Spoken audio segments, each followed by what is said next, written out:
It is 3 in the morning, and your cat is curled against your chest, purring. That soft, steady rumble you have loved for years. You feel it more than you hear it, a warm vibration moving through your ribs, and you smile in the dark because you think you know exactly what it means. She is happy, she is content, she is safe, so you drift back to sleep. But what if I told you that this exact sound, at this exact moment, might be the one thing your cat cannot say out loud? That she might be purring not because everything is fine, but because something is wrong, and this is the only way she knows how to hold herself together. Stay with me, because by the end of this video you will never hear your cat purr the same way again.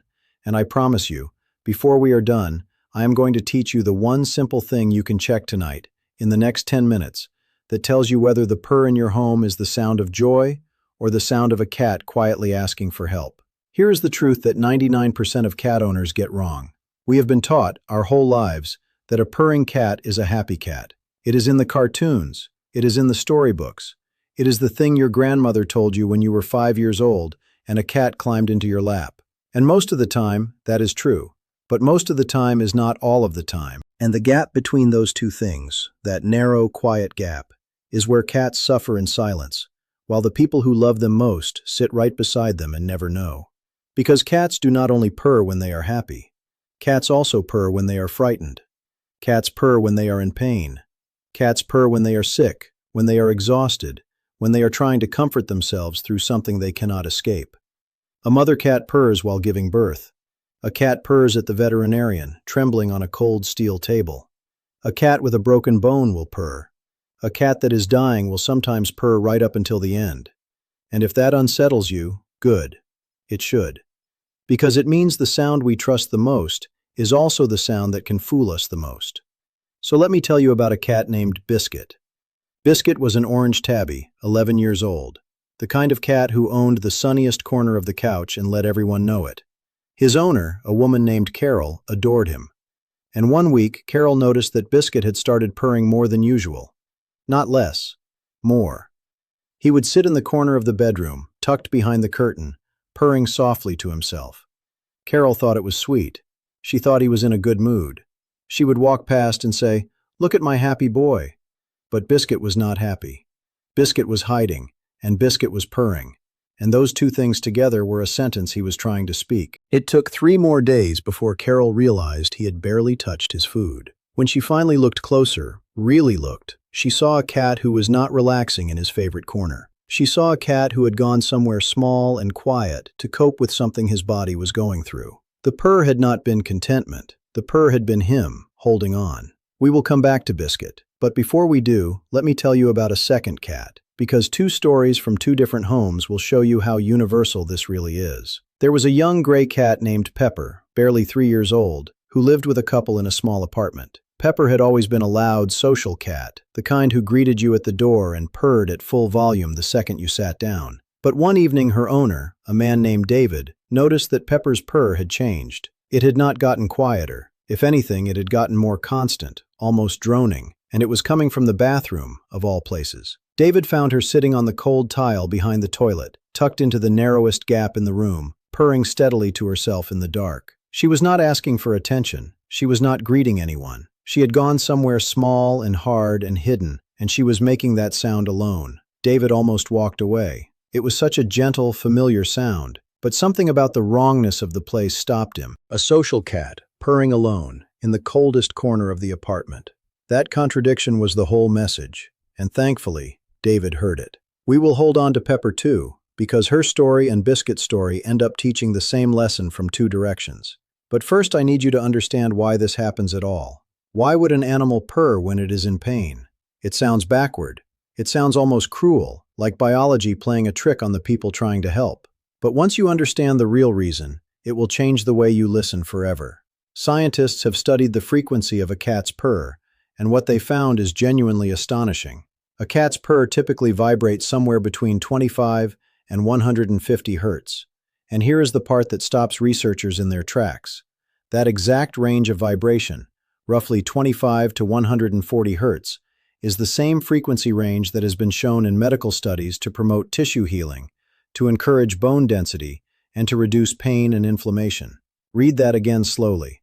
The vibration a cat produces when it purrs sits inside the same band of frequencies that human medicine uses to help heal wounds and strengthen bone. Think about what that means. It means the purr may not just be an emotion, it may be a mechanism, a built-in, self-generated healing system that a cat can switch on with its own body. When a cat is hurt, when a cat is sick, when a cat is under stress, it can purr, and that purring may literally help its body cope, calming its own nervous system, easing its own discomfort, soothing itself from the inside out. Cats, in a very real sense, may carry their own medicine in their throats, and that is beautiful. But it is also the reason for our confusion, because the same sound that means I am content is also the sound that means I am comforting myself through something hard. And the cat cannot tell you which one it is. Only you can figure that out. And now, I am going to teach you exactly how. The secret is this. The purr alone means almost nothing. The purr in context means everything. You have to stop listening to the sound in isolation and start reading the whole cat, the entire body, the entire situation, all at once. And when you learn to do that, the truth becomes shockingly clear. So let us build that skill together, right now, piece by piece, until you can read your own cat like an open book. Let us start with the happy purr, because you need to know what real contentment looks like so you can recognize when it is missing. A truly happy purr comes with a body that has completely let go. Watch a content cat and you will see it. The muscles are loose. The body sprawls or curls in a soft, easy shape, sometimes belly exposed, legs stretched, everything relaxed like warm laundry. There is often kneading, those slow, rhythmic pushes of the front paws into a blanket or into your lap, a gesture left over from kittenhood, from nursing, from the deepest sense of safety a cat can feel. There are slow blinks, those long, drowsy closings of the eyes that cat behavior experts often call cat kisses, a signal of pure trust. The happy purr often shows up at mealtime, when your cat whines around your ankles and rumbles with anticipation. It shows up during petting, when your cat leans into your hand and asks for more. This purr is loose, it is open. It is a cat that has nothing to protect and nothing to hide. Now hold that picture in your mind, because we are about to look at its shadow. The concern purr. And the concern purr is defined not by the sound, but by everything wrapped around it. The first and loudest warning sign is this: a cat that is hiding and purring at the same time. A content cat does not need to hide. Contentment is open, it takes up space, it sprawls in the sun. So when you find your cat tucked under the bed, wedged behind the couch, folded into the back of a closet, and from that dark, small place you hear that soft rumble, do not be comforted by it. That combination, that specific pairing of hiding and purring, is one of the clearest signals a cat can give you that it is trying to self-soothe through something it does not have words for. That is what Biscuit was doing behind the curtain. That is the sentence Carol almost missed.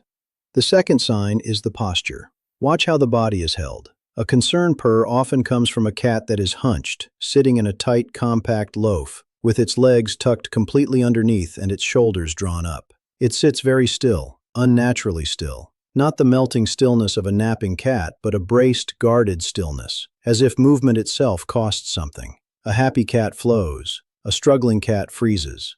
If you see your cat purring while sitting frozen in that hunched, closed-off shape, refusing to soften, that stillness is telling you something the purr is trying to hide.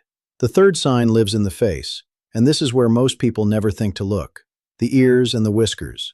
On a content cat, the ears sit forward and relaxed, gently swiveling toward interesting sounds at ease. The whiskers fan out to the sides in a loose, natural spread. But on a cat that is struggling, the ears begin to change. They may rotate outward to the sides, flattening into what people sometimes call airplane ears. They may pin back against the skull. And the whiskers, instead of fanning out, pull backward and tighten against the face, pressed flat as if the cat is bracing. A purring cat with flattened ears and tense, back-swept whiskers is a cat in conflict with itself. The sound says calm, the face says otherwise, and the face is telling the truth. Let me show you how fast this can shift, because it is subtle and it happens quietly. Picture your cat's ears as two small satellite dishes. When your cat is content, those dishes point forward and out, soft, curious, tuned to the world. But watch what happens the moment a cat begins to feel unwell or afraid. Slowly, almost imperceptibly, those dishes rotate. They swing outward, turning to the sides, and the base of each ear tightens. The whiskers, which had been floating loose and wide like the spokes of a fan, begin to draw back, gathering close to the cheeks, pressing flat. And all of this can happen while the purr keeps going, steady and sweet, completely at odds with the tension gathering in the face.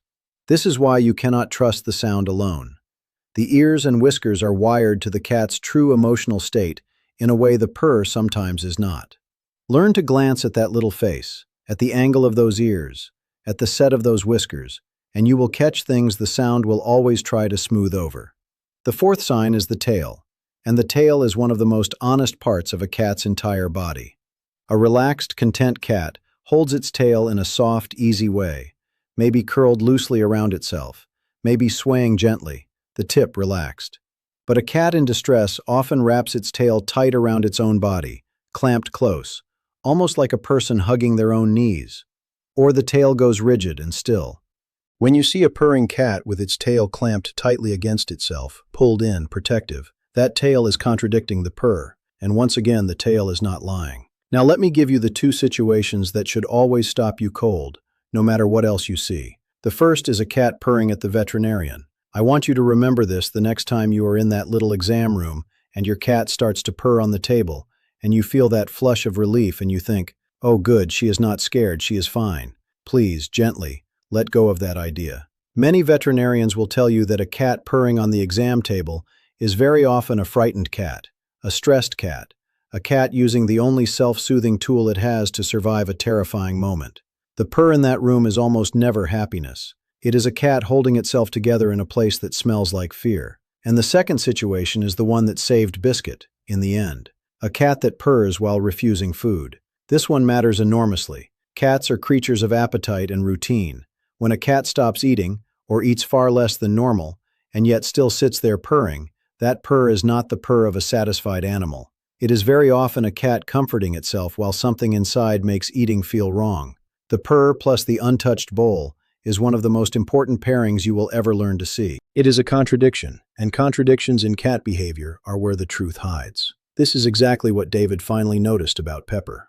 After he found her purring behind the toilet, he started watching her more closely, and he realized something he had missed for 2 full days. Her food bowl in the kitchen was still full, not empty, not half gone, full. She had been walking up to it, standing over it, and walking away, and then returning to her cold hiding spot to purr. A loud, social, food-loving cat, leaving her bowl untouched while she hummed to herself in the dark. Once David saw those two facts side by side, the picture snapped into focus. The purr was not joy. The purr was Pepper coping. And because he saw it, he made the call that mattered. So let us return to Carol and Biscuit, because their story has a lesson wrapped inside it that I do not want you to miss. When Carol finally connected the pieces, the hiding, the extra purring, the food he kept walking away from, she did the one right thing. She did not panic. She did not wait to see if it would sort itself out. She noticed that her cat's behavior had changed, and she took that change seriously. She brought Biscuit to the veterinarian, and because she caught it when she did,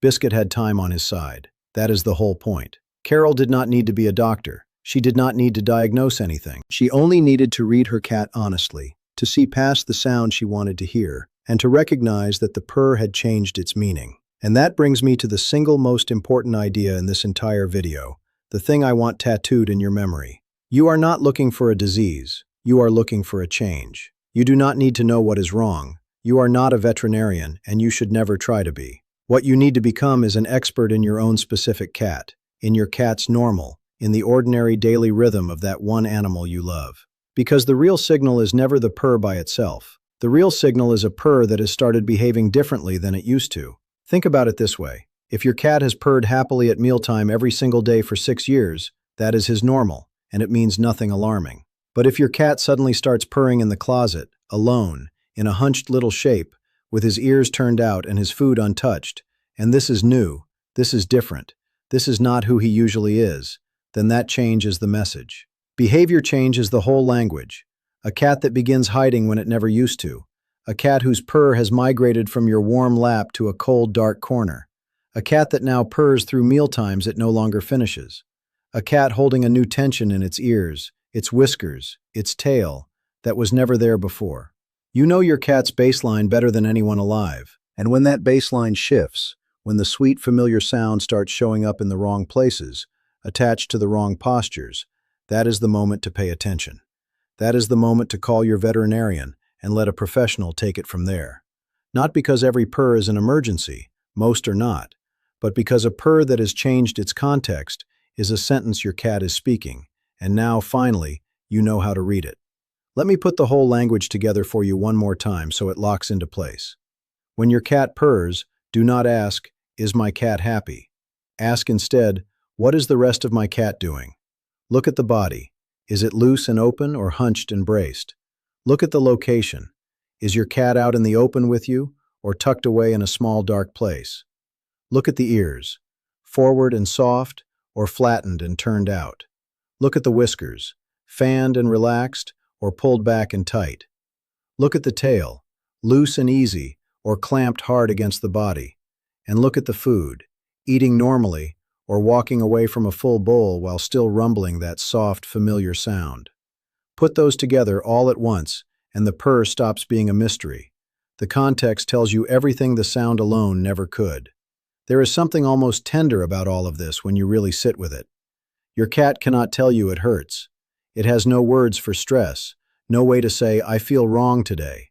So it does the only thing its body knows how to do. It reaches for that ancient, self-made comfort, that healing hum built into the deepest wiring of what it means to be a cat, and it holds itself steady with the sound. The purr is not a lie. It never was. It is a cat doing its best to be okay, sometimes in joy, and sometimes in quiet, invisible struggle.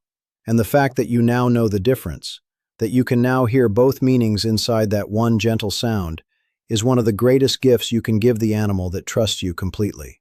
So here is what I want you to do tonight. Before you go to sleep, find your cat. Sit with your cat for a few minutes and just watch. If your cat purrs, do not stop at the sound. Look at the whole picture: the body, the ears, the whiskers, the tail, the place your cat has chosen to be. Check whether the purr matches everything else, whether the sound and the body are telling the same story or two different ones.